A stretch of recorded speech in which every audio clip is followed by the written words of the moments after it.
Right. I'm Claudine Wong, joining you from the San Francisco Bay Area, and I'm joined now by Chris Bailey, coming to us from Canada, talking about a life of productivity. Hi, Chris. Hey, hey, So, how are you? How are good. you holding up right now? Well, I'm working at home It's a in my beautiful in view from my your home. I don't yes. remember any apartment buildings above the clouds in San Francisco, but Well, you know what? or wherever the bridge We is. Yeah, fake it till we make it, right? yeah, And exactly. this is the prettiest thing I could do is stick this behind me, and I'm certainly learning to be productive in a different way. Yes, Yes. and I love your space too. You got a little bit of everything. You got a little turtle friend behind you, and your Well, music. And does this that is mean this is our turtle Edward. This is the piano, and I think every home office absolutely has to have a hanging chair. yes? Perfect for reading, perfect for relaxing during a time like this. Do you play that piano? Not well, but some would say I play it, some would say I don't play it well.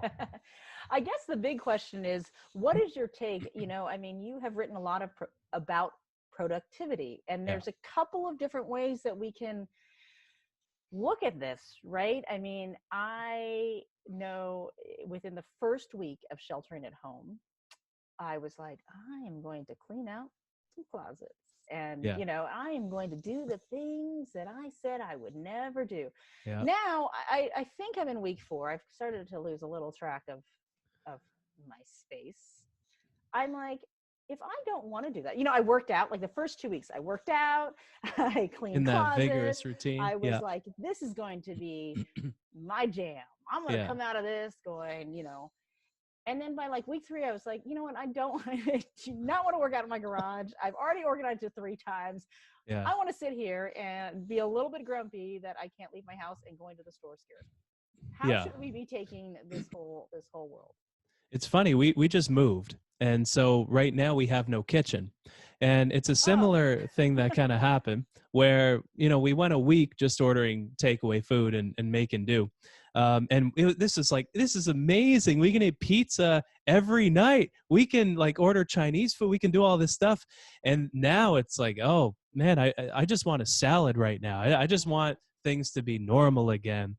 And I would equate this current situation just like this, and everybody's affected differently, and this is the challenge about talking about it, is some people are thriving right now because they have more time, more space, more attention, more energy, especially the introverts among us who don't have to interface with people all day. But then there are the other side, and I think there's more people on the latter side that are struggling a bit right now, that are finding it to be a challenge to be productive, who are finding that productivity is the very last thing on their minds right now. They're just trying to stay calm. They're trying to stay focused. They're trying to work from home, perhaps. And so I think we're all just kind of making sense of this situation. But something that I keep coming back to is it's a challenge to focus right now. It's a challenge to be productive right now. And if you're finding that right now, it's okay. We need yeah. to ease up on ourselves a little bit. It's like we just moved into a new home. It's not our fault that we have no kitchen. It's not our fault that there's It's a not your fault. pandemic. Yes, Yeah, it's it's not not your your fault it's if there's one not your idea fault. to get across. Yeah. And I think a friend of mine posted on her Facebook page this whole like list of 6 houses. Which house do you want? The one with the home gym and the coffee bar, the one with the fishing pond and the, um, porch swing. And it Oh, was funny because I think overwhelmingly people pick the one with Netflix, a weighted blanket, and a pantry full of snacks. I'll take that. I'll take that And I'm any like, day well, of the that week. sounds good. But I thought it was interesting because it wasn't, there was one with a swimming pool. There was one with a projector home theater. People wanted their comfort, right? Yeah. That's what Netflix and weighted blanket and snacks are. That's not what we put on our list of this is what we should do. Yeah. That's on our list of this is what we want to do. Yeah. I think that's exactly right. And a point that I like to try to get across in what I write about is if there's one idea that's central to productivity, it's intention. If you set out to have a productive day by traditional measures, you have 200 emails that have built up, you answer all those. You have somebody to interview for your team, you interview that person, you hire them. You're productive that day because you accomplished what you set out to do, if that was your intention at the beginning of the day.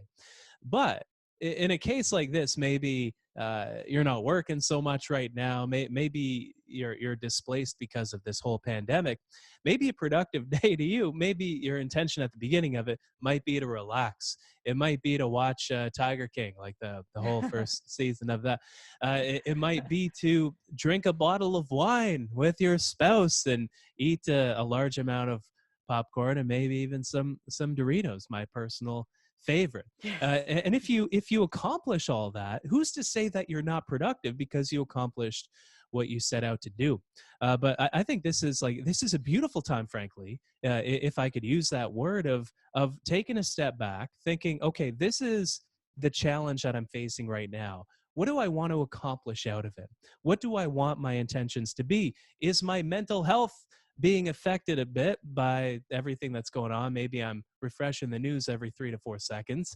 If that's the case, maybe my intention could be to drink a couple cups of herbal tea every day, relax, disconnect, pick up a good book and relax and find calm, recall what I'm grateful for. Or maybe it's a time when you're working from home right now, you can hunker down on longer term projects. And so you have a different set of constraints around the work that you do. And so that could inform your intention. Maybe your intention one day could be to have a beautiful backdrop of the city you live in that you stole from the studio. Right. I heard Hey, you stop, stole that backdrop. hey, stop telling my secrets. Yes, stole it I want to see what's behind the with backdrop. permission. Nothing fun. That's the Okay. problem. And I said, and I guess, I get from you is that there is really no right answer. There's just, again, it becomes of those situations. What's right for you? What works for you? I mean, I do actually like, I know there's a lot of people out of work, so I really feel comfort in when I get to work, even from home, that it gives me a sense of calm. So Yeah. productivity for me is also finding that space. I wonder if we could back up a little bit to, like, I'm going to pull up your website. Yeah. Can you tell me about your work and how, I mean, it's an interesting There it is. it's an interesting line of work in terms of a life of productivity. How did you get into this space where you become the leading expert on how we are supposed to be productive in our lives? Yeah. Man, I'd love to know the answer to that question. But no, it started, I think, around a decade ago when I graduated from business school with a few full-time job offers. But I thought, if there's ever a time to experiment with, to explore something that I'm actually interested in, it was then. And so I declined the jobs. It turns out in Canada, you can defer your student loans a little bit. So I deferred That's those nice, for a yeah. year.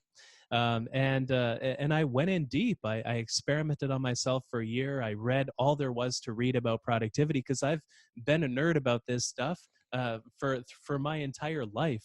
And it turns out that experimentation, that digging into the actual science of productivity, geeking out over fun stuff like that. Like, some people have normal interests. Mm-hmm. Mine has always been productivity and intention and mindfulness and living and working deliberately above all else. And so that's what makes me tick. And so it was from that point, and my work gained a following from that point. And a publisher in New York, Penguin Random House, said, "Hey, do you want to write a book about this experimentation that you do?" That turned into my first book, which I won't say the name of because I hate when people plug their stuff, but you can just Google my name. And a second book after that point, and luckily a following. And so that's how I got into this whole racket, in kind of a weird side door, but it's a fun one. Yeah, no, I mean, and when people are responding to you and when you got the following, what do you think that they were searching for in terms of answers to this question Yeah. about how we're supposed to live our lives, how we're supposed to do it efficiently and effectively, but also in a positive way? Yeah, and that's the challenge that I always try to bring forth, because everybody wants to be more productive. You ask somebody, "Do you want to be more productive?" Nobody's going to say, "You know what? I'm good, actually." We all want to accomplish a little bit more. We want to get a little bit more done every day. And that's what we want. But at the same time, there's this other side of us that is honestly pretty negative about Hmm. ourselves. There have been samplings done just with the kind of self-talk that we have in our head, the things we say to ourselves over the span of the day. And the research has found that what we say to ourselves, this internal dialogue, this self-talk, is about 80% negative. So we say things to ourselves like, oh, there's no way I could do that in time. Or no, I didn't get nearly enough accomplished today. When really, ironically, that makes us less productive when we're not kind to ourselves, because we don't have as much fun when we work. And when we have fun when we work, we're like, there's that old saying, if you want to if never work, never work a day in your life if you have a job that you love. And it's very much true when you treat yourself with kindness as you work, when you find ways to enjoy the work that you're doing. And so How do I you think people, gauge it though? How do you say, yes, yeah, I'm doing it well? Because you could, employ some strategies and say, I don't know, that sounded like I was productive today. I mean, productive could be I was productive in not being so hard on myself. I was yeah, productive in checking off half my list because the yeah. day before I checked off two things on my list. But how do you give yourself a grade? Can you see I'm like type A personality here, and I'm like, I okay, can well, see how do that. I know? How do I know? I want to make sure that I have a Well, hard time relaxing. yeah. Well, what do you do to relax, by the way? What do I do? Yeah, And this is the weird thing, but yeah, but checking things off my list is relaxing for me. I yeah, cannot stand going to sleep at night when my house is not clean. And yeah, when it's clean, I get a great deal of calm because yeah, because the list is done. I like to go for a run. That clears my head. yeah. And seeing, like, give me a good before and after picture, whether it's weeding a yard or Oh cleaning up man. around. Whew, I know You should, here's something for you to Google. This probably won't make it into the interview, but power washing porn. It's like power washing before and after pictures, and it's the most satisfying thing on the entire internet. I will tell you that my boss, who just bought a new house, Yeah. bought a power washer and was power washing her stairs and Oh, showed me a before and after picture, and I'm like, there's nothing what is better. happening? How are those the same stairs? I can't Yes, it's a believe miracle. Hallelujah. it. Miracle. Praise be. I know. Yeah. But we want to see, I think it's the right, you want to see the benefit from your work. You want to Yeah. be able to see a tangible Yeah.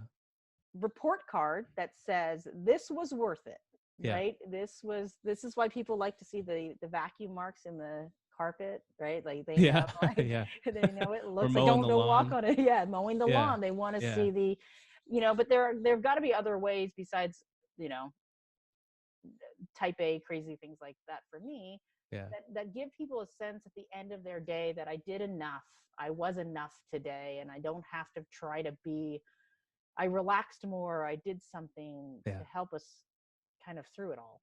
Well, that's where it comes back to intention, I think. So here's a ritual that people can try right away is at the beginning of every single day, fast forward to the end of the day in your head and ask yourself, by the time that this day is done, what three main things will I want to have accomplished?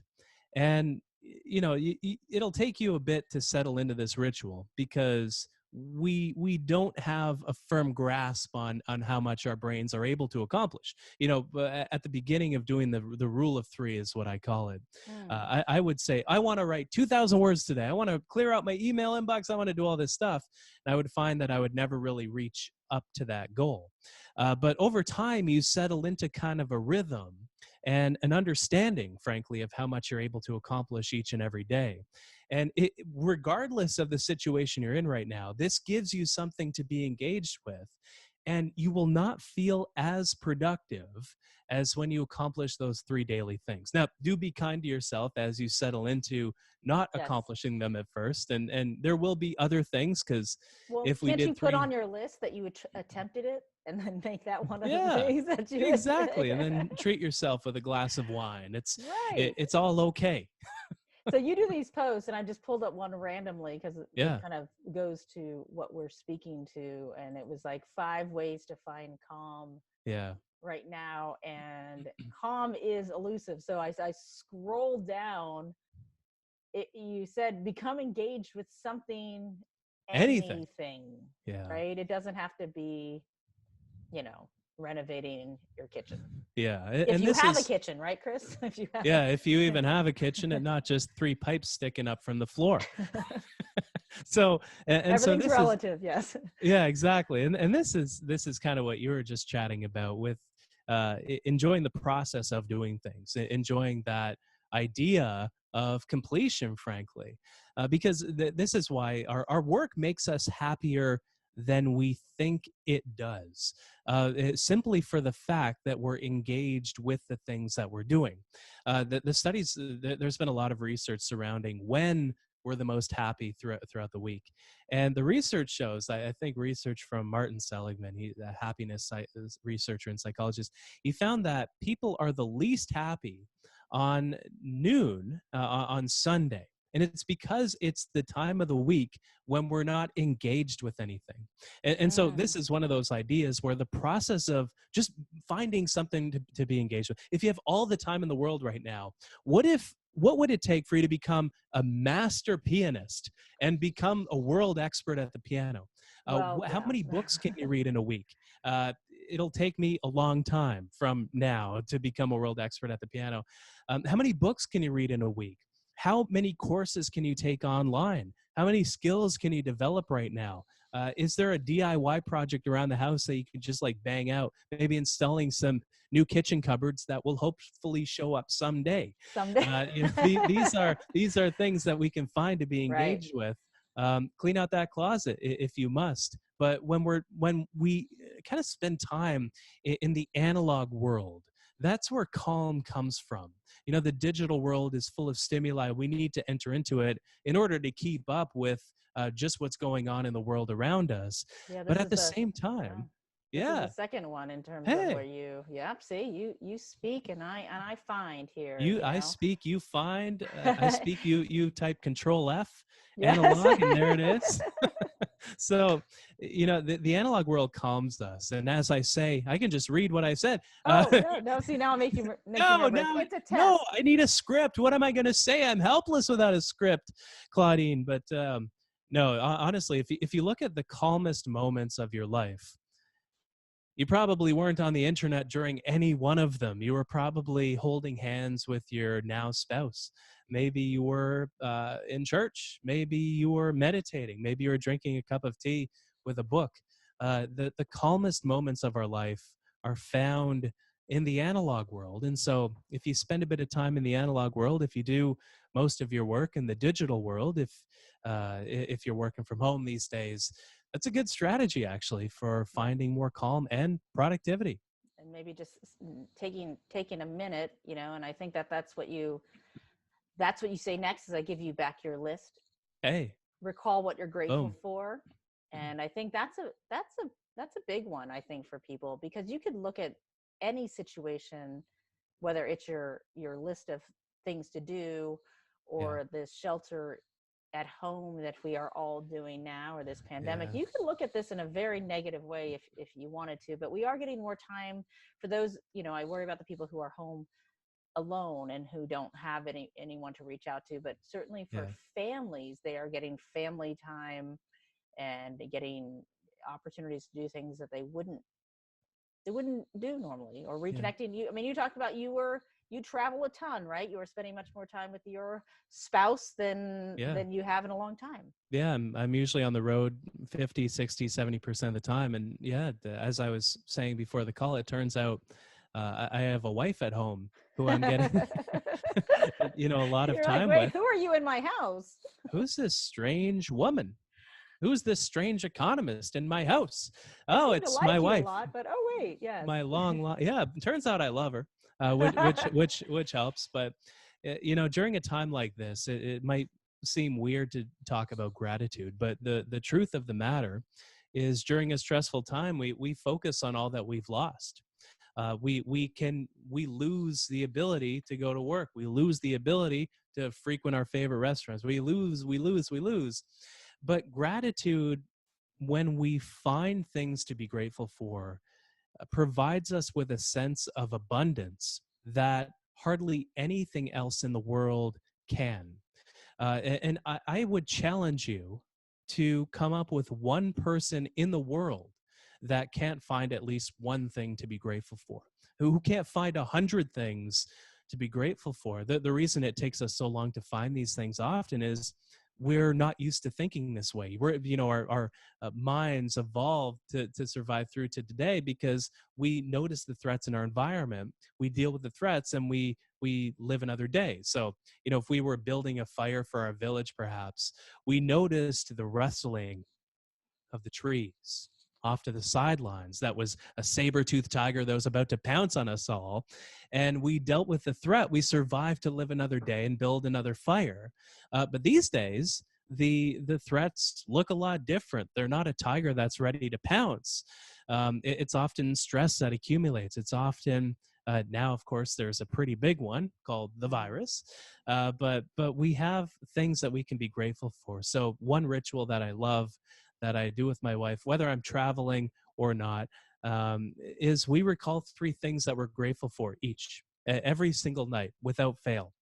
Whether we have to do it over the phone, whether I'm on a plane and we have to text, whether she's on a plane and we have to do, regardless, we mention 3 things that we're grateful for because it trains you to notice all the good around you Yeah, in I a think that time, training is especially. important, right? I think it's Yeah, when you're saying that, I'm like, how long would I have to do that before it wasn't an effort and more of just an habitual behavior that even yeah, after the pandemic changes the way I look at my day or my night if it's at the end of the day. And I think for a lot of people, it would take a little bit of getting used to, but maybe it's like a yeah. snowball on a hill that as we get used to it, it becomes easier. And then our outlook also changes. Yeah, exactly. And it's at the point, like you mentioned, that it becomes automatic. You notice the things around you to be grateful for. That's the moment that you feel like you have enough, right? Yeah. We never feel like we have enough. We always want more money, more time, more followers, more recognition, more book sale, more fancy wallpapers behind us. We never feel like we have enough. Right. Uh, Yes. but gratitude allows us, the research shows, to get there. The next thing you say, it's interesting because I did a recent interview with a sleep expert, and she was talking Yeah. about journaling. And she's like, if you are stressed, put it all down and then you close the book and put it away.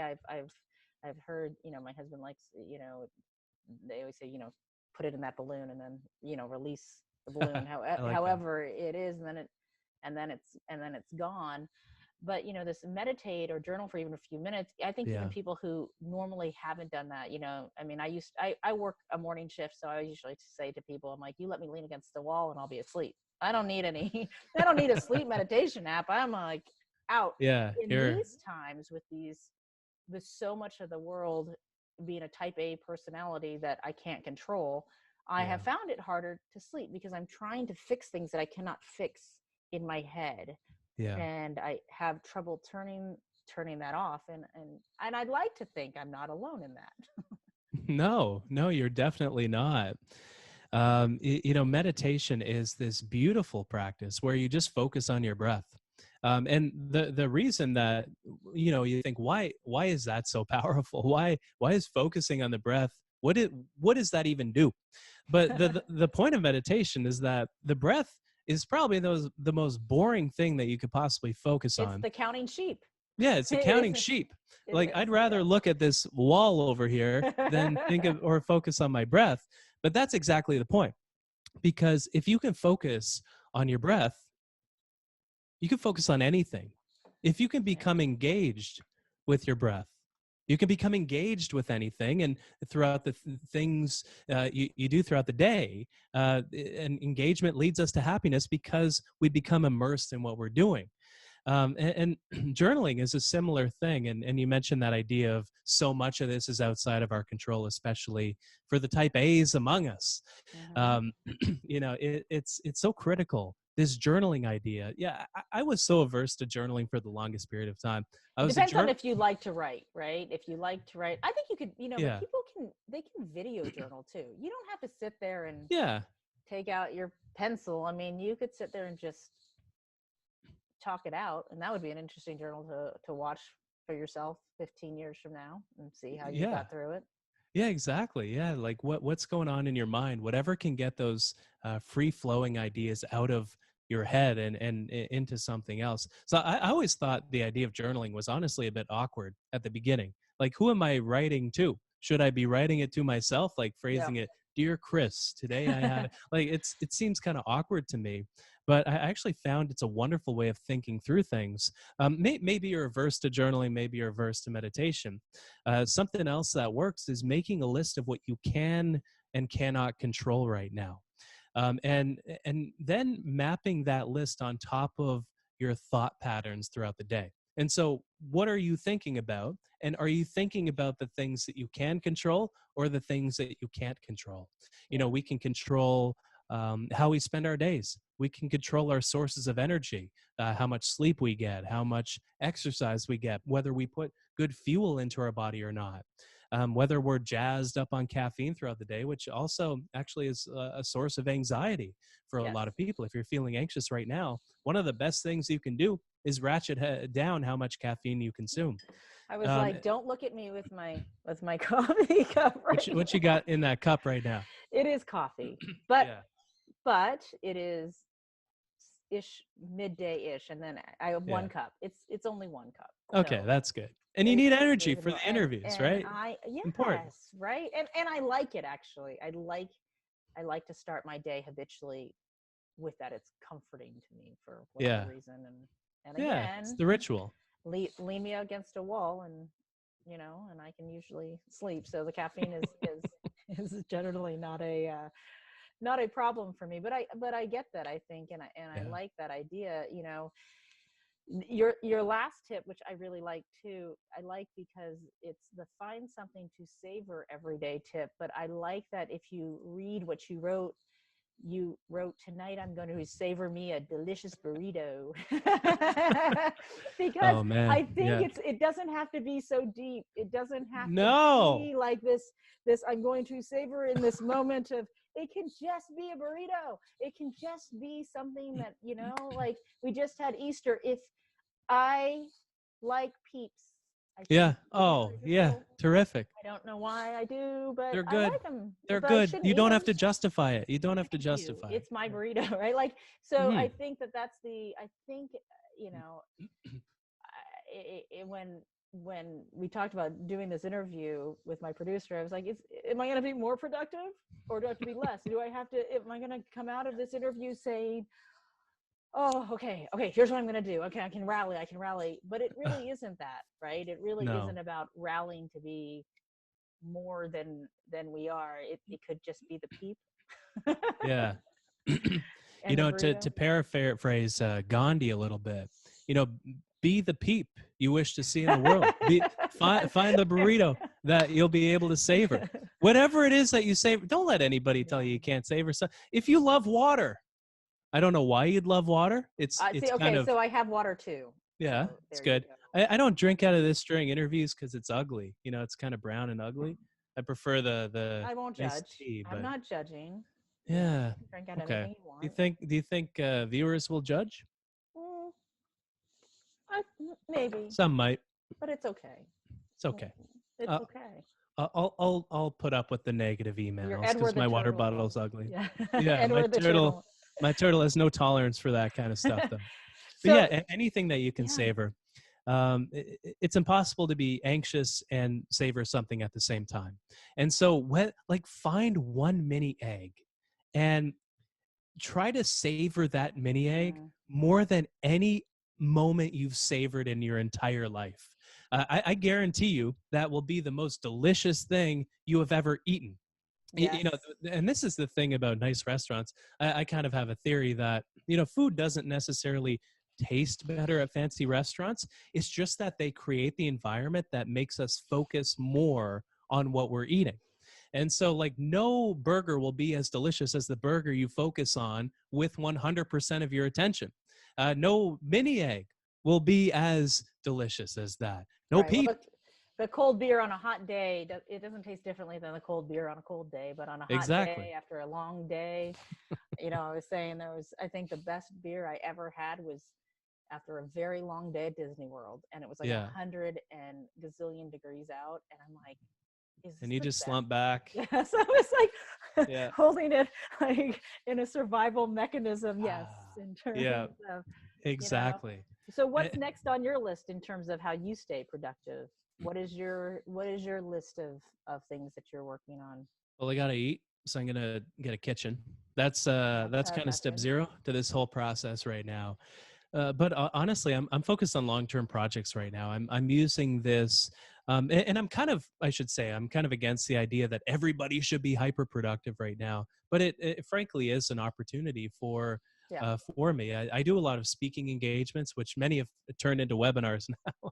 Yep. Many have gotten postponed too. But it essentially means I'm not on planes. I'm in the office, and I get to focus more on longer term projects. And so that's exactly what I'm doing. I'm looking at the constraints of the moment, and I'm hunkering down on a new book proposal, which will kind of venture off a little bit from this idea of productivity, which I think is great, but we sometimes focus too much on productivity, especially during anxious times. How do we find calm and productivity at the same time? And so that's an idea I'm focusing on, but also just hanging in there and renovating a kitchen and talking to people and connecting with people and making the Well, best of the moment. well, I think there will be something to be said about how we all reimagine what we have been doing, and to look at it in we don't ever go back to the normal we knew, and Yeah. we start the normal, the new normal. And I think in that space, I've heard a lot of people say, okay, I do need to travel, but maybe I don't need to do it twice a month to these work sites. Yeah. Maybe I need to do it once a month because I get more family time out of that. And we were still able to get it done. I've talked to people in Hmm. clinical trials who say maybe the patients don't have to drive 2 hours. Yeah. Maybe they can get their medicine mailed to them and do telemedicine to, Hmm. to ease the strain. And so that certainly doesn't take away from the efficacy of what they're trying to accomplish. It doesn't make the business model less, but maybe the productivity and all that remains, while the calm that you're talking about is just an added benefit into the mixing bowl. Yeah. You Precisely. know, Yeah.